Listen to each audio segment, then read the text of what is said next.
a fascinating language to learn. It's so different from a, growing up.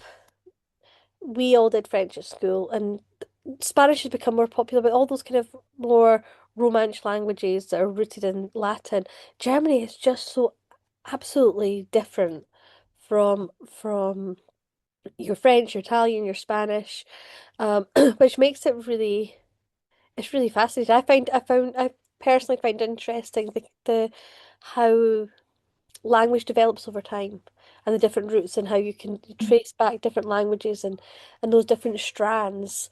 And and I find it just really interesting that German's sitting right up against geographically Italy, French, but they're so different.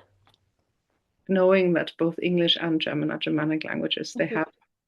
they have they have the same roots, and they've developed in different directions. And for a long time, they were actually quite similar.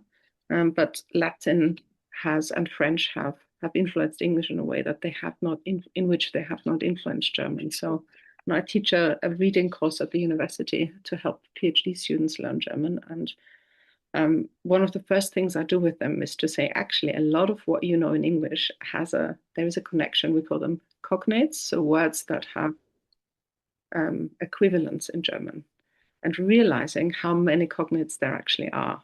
Because at the beginning, it's often, oh, I don't understand a word. But then, we start reading in that course at university. What I do in the first lesson is I give them Psalm 23 without telling them. And just by looking at the psalm, they're able to work out, also knowing the context.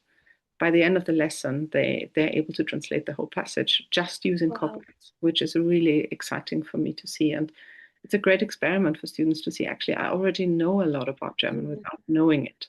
So I think, yes, we need to learn new things, but for English speakers, know something about German before they even start learning. That's amazing.